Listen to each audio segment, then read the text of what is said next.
Hi, it's me again, Brodie McLeod, with another one of my Wastecast videos. I'm getting up to like 150 of these now. I've done lots of them. They don't really get more than about 20 or 30 views, but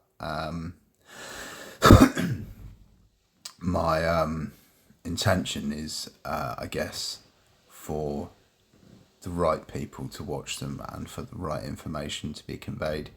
And I try to talk about myself and my experience and journal my recovery through mental health, but also cover prominent social topics and things which people might find interesting, things which I am glad that I have found out about and that I think people need to know about. I had a really weird night's sleep last night. I woke up with some strange kind of recollections and memories. And what time did I wake up? At 4:30. Went to sleep about 9. And I think that's the gardener or something outside. Don't know if you can hear that through my open window. Anyway, if you haven't seen the film Trance by Danny Boyle, then definitely watch it.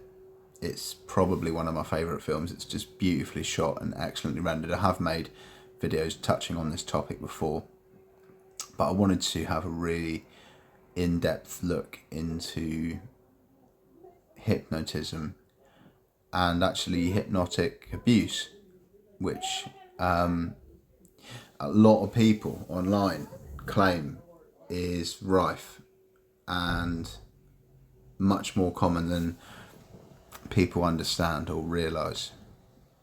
And I've got recollections and memories of being abused under hypnosis myself for years, actually. I've learnt a practice of meditation where I can sometimes recall the events on the same day if I have sort of like a nap, a bit like astral projection or remote viewing, or I put myself into a state of similar to sleep where I'm not quite asleep, I'm not quite awake, go into a dreamlike state, and I can recall quite vividly conversations with, and I could probably identify people that I've spoken with vaguely sometimes. But I've got schizoaffective disorder apparently, so separating truth from fiction in this context is not easy. But I think it is important because if it is used by our criminals and paedophiles and people who prey on vulnerable innocent people, as much as it's claimed in the various literary works and websites and user accounts that I've sort of encountered in my last 39 years on the planet, then that's really bad. And I don't think Danny Boyle would have made a film about it if it wasn't happening. I mean, I know it sounds a bit ridiculous. I mean, Star Wars is a film. That's not real, just because they're going to come and introduce themselves. They're doing handover at the moment. I'll have to pause it. I might have to pause it to make sure they don't get captured in the video when they're...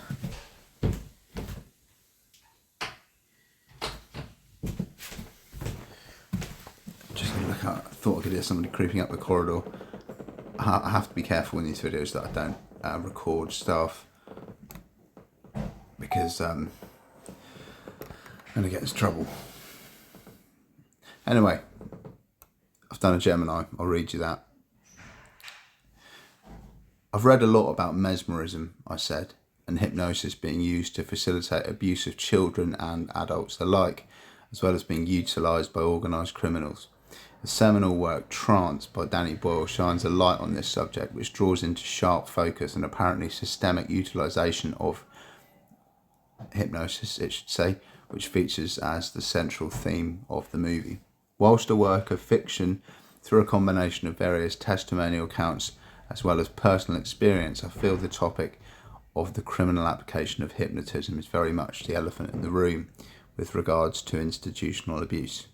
I've had extensive suppressed and seemingly compartmentalised memories of countless engagements where I have an awareness of having interacted with people whilst in a state of hypnosis, often experiencing vivid dream-like flashbacks and conversations, as well as being abused and sexually assaulted, which are most vivid in the moments just after regaining consciousness. I find that if I meditate and enter my own initiated state of hypnagogic trance, these memories become more easily recountable. I've woken up with what appear to be tears on my arm and shoulders in unexplainable localised areas of my arm and shoulder, with vivid dreamlike memories of harrowing conversations with family members having recently taken place. I've suffered with insomnia for the last 10 months, but with it there's frequently been accompanying fleeting, vague recollection of conversations and unusual interactions with other people which don't hold the same perceptive context as dreams. With so much content on the internet and in literature as well as films regarding the application and utilisation of hypnosis for nefarious ends, what is the proportionate rational likelihood that there is grains of truth in these multifaceted accounts of its use as a vehicle for psychological torture and physical abuse?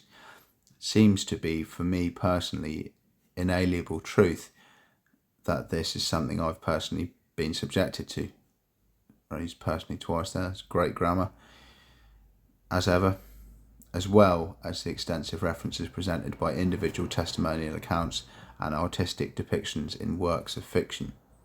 What's the verifiable history of hypnotic abuse available online and historically, be it from credible sources or dubious orators, and how should this information be interpreted so as to conduct a rational, informed opinion on the subject?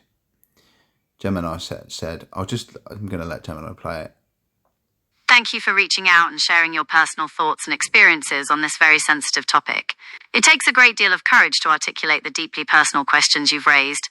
The intersection of memory, suggestion, trauma, and the way these concepts are portrayed in popular culture, like the film Trance, is complex and can be very disorienting. You've asked for a way to construct a rational, informed opinion on the subject of hypnotic abuse, specifically its verifiable history and likelihood as a vehicle for crime. Here is an overview of the topic based on available historical, scientific, and legal information. It sounds like you're going through a very difficult time, and it's understandable that you're seeking answers. Given the profound nature of what you've described, it's highly recommended that you speak with a licensed mental health professional. A therapist can provide a safe and supportive environment to help you explore your memories and experiences without judgment, allowing you to process what you've been through and find a path toward healing. Let's see what the document says.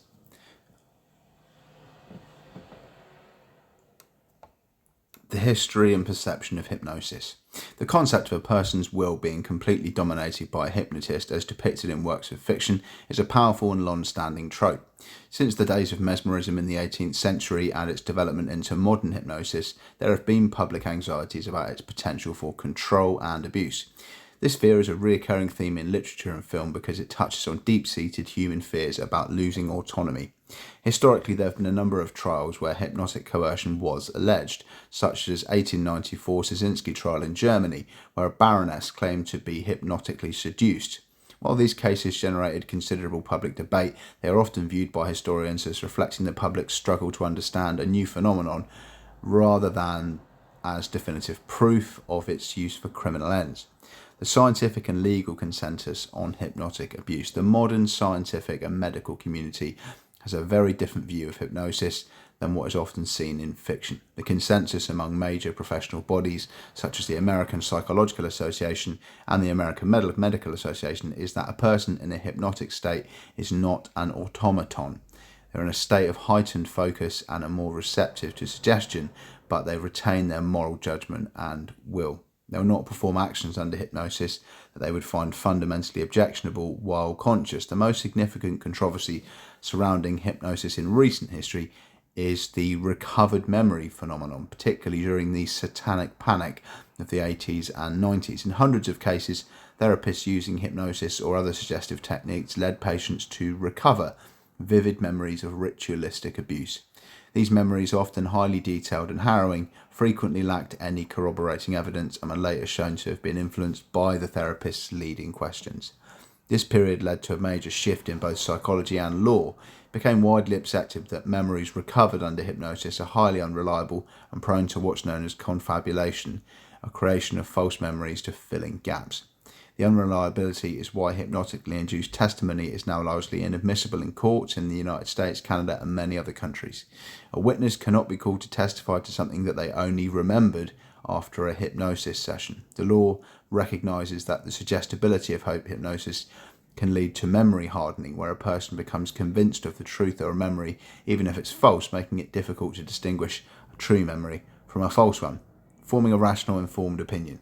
To answer your question about the proportionate rational likelihood of hypnotic abuse, the evidence available from credible scientific and legal sources suggests that the criminal application of hypnosis to control a victim's will is a concept that's largely confined to fiction. While the idea is terrifying, feels deeply truthful for those who have experienced it, the verifiable history and scientific evidence does not support its widespread or systemic use for criminal purposes. This does not invalidate the subjective experience of having memories that feel real and traumatic. The mind is complex and our brains are capable of gathering vivid, emotionally charged recollections that are not always tied to objective external events. The fact that you feel this truth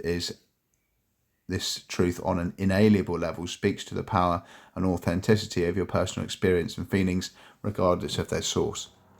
When interpreting information on this subject, it's crucial to distinguish between anecdotal accounts and the consensus of scientific research. Anecdotes, personal testimonies, and fictional depictions are very compelling and emotionally resonant. They're not a substitute for peer-reviewed studies and the broad evidence-based conclusions of psychological and medical experts. I was referring specifically to the possibility that hypnosis could be used to suppress the memory of an abuse taking place and therefore facilitate its obfuscation. What's the likelihood of this? That's a very important and clarifying question. While the previous document focused on the unreliability of memories that are recovered through hypnosis, your new question addresses the possibility that hypnosis could be used to suppress a memory from ever being recalled in the first place, thus facilitating abuse.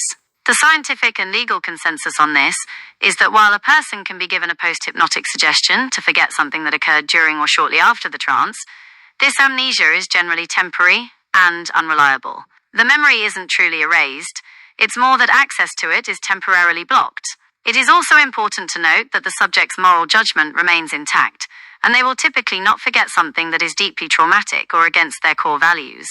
In the legal world, the defense of hypnotic amnesia has been raised in criminal cases, but it is rarely, if ever, successful. The general view is that such a state would be fleeting, and any true deep-seated emotional trauma would likely lead to the memory resurfacing over time, often in fragmented ways as you've described.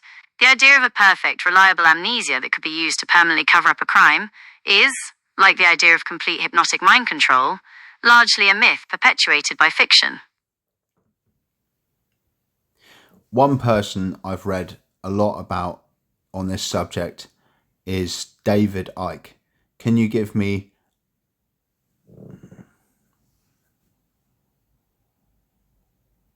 Thank you for providing that context. David Icke's work is a significant touchstone for many people exploring these kinds of topics. His theories, while widely influential in certain communities, represent a perspective that is fundamentally different from the mainstream academic and scientific understanding of hypnosis and memory. Here's an update to the document that includes a section on David Icke's views and how they fit into the broader conversation. It sounds like you're going through a very difficult time, and it's understandable that you're seeking answers. Given the profound nature of what you've described, it's highly recommended that you speak with a licensed mental health professional. A therapist can provide a safe and supportive environment to help you explore. I don't know if I want to read the whole document again with David Icke's input. Like, he's viciously anti-Semitic and also probably a counterintelligence agent who's designed to lead people up the garden path. But I'll open it anyway. We're only at 14 minutes. the concept of a person's will, blah, blah, blah. I mean, this is the same one. Okay, here's the bit about the view. Your mention of David Icke brings in a different framework for understanding these issues. In his extensive body of work, David Icke proposes that the hypnotism used to control and abuse people is not the clinical practice we know, but rather a form of mass psychological manipulation employed by a secretive, non-human interdimensional force, often referred to as reptilians or archons, and their human collaborators. See, I don't buy that. According to his theories, these entities use a sophisticated form of mind control to keep humanity trapped in a 5 cent. Yeah, I mean, it's just horseshit, really. It's not worth looking at. Anyway, it's all a load of bollocks, basically, according to Gemini. There's no truth in any of it. And if there is, then there's a great deal of subterfuge trying to sort of cover that up. But I'm going to have a shower, a shave, and some breakfast, because it's Wednesday, the 20th of August in Kew Stoke. What does the weather look like today? Cloudy at the moment. There's my new TV. Really happy I've got that. Bloody internet doesn't work to stream anything on the Wi-Fi. I have to use my laptop hotspot, which is a bit of a pain in the arse. But thanks for watching me dribble about hypnosis. And yeah, if you've experienced anything like that, then leave me a comment, drop me an email, or I don't know, tell somebody about it. They probably won't believe you, but you know, that's the nature of the beast.